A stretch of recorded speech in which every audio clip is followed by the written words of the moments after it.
Hey Canucks fans, the Vancouver Canucks host the Minnesota Wild tonight at Rogers Arena.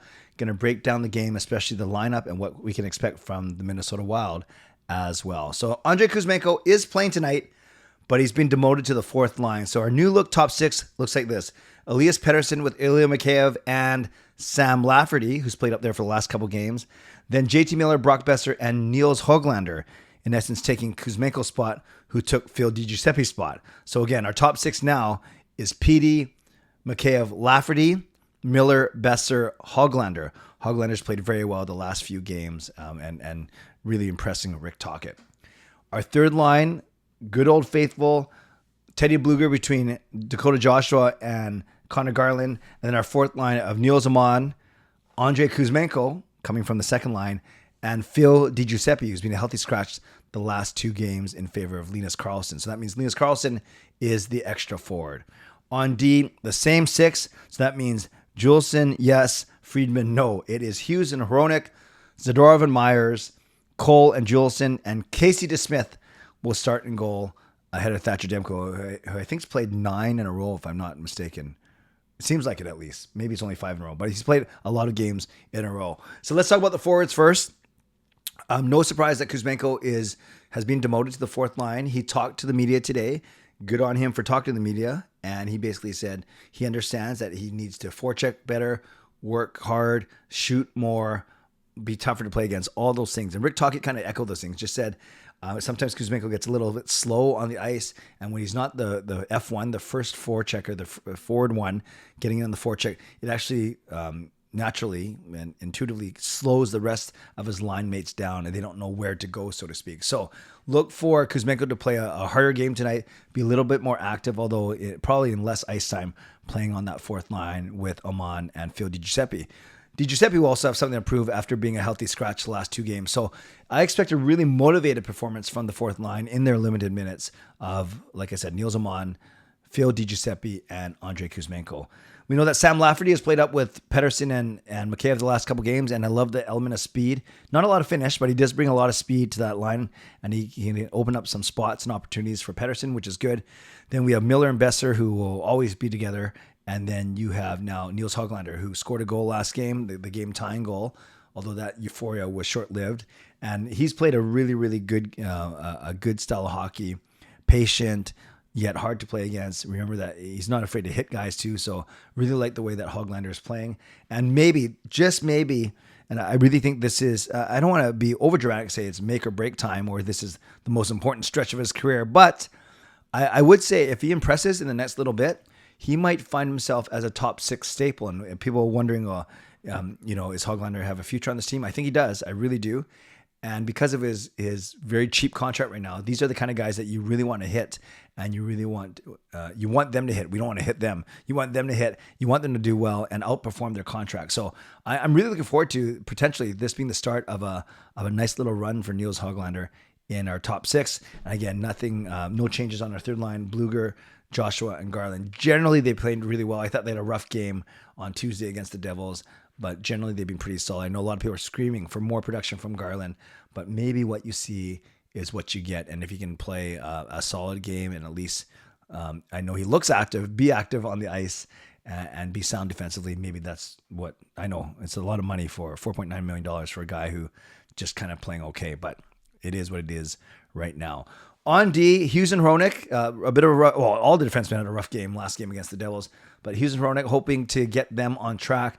Rick Tocchet talked in his media today availability about how he wants Hughes and Hronek to play to play faster, to make more swift decisions, but those decisions could be dumping it out of their own end or rooming around the boards as opposed to trying to make a play every single play. I know the temptation is there because of how talented they are.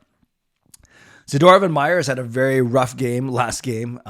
Myers with that horrible giveaway on the second New Jersey goal. Zadorov with a couple other giveaways that didn't result in goals but didn't make him look so good. Going to give Zadorov a pass. It's only his third game tonight for the Canucks, and I'm not sure what excuse Tyler Myers has. Then you have Ian Cole, who also had a poor game against New Jersey, and Noah Juleson, because of the poor games of Myers, Zadorov, Cole, and even Hronek.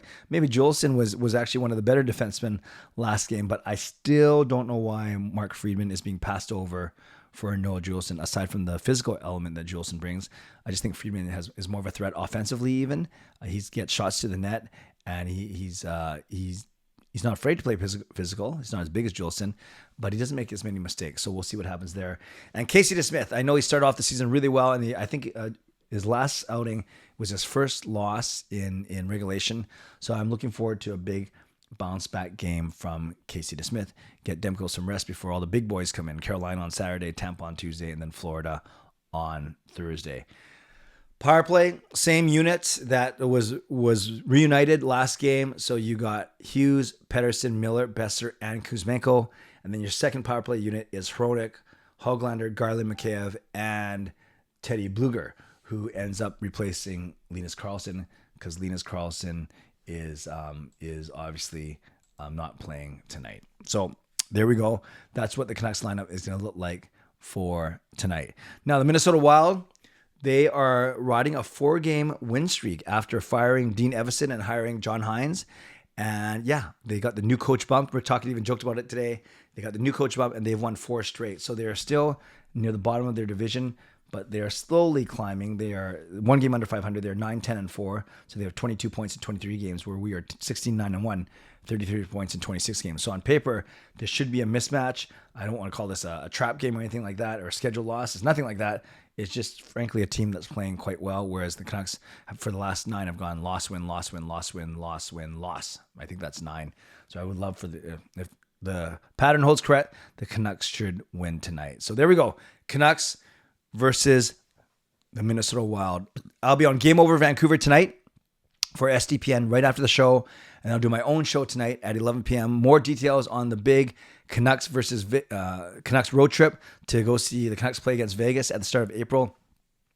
Later this afternoon, I'm going to do a separate video about that I'll release before the start of tonight's game. So look for that video and all the details on that awesome road trip. I'll post that by about 5 o'clock or so tonight, or between 5 and 6 before the start of tonight's game.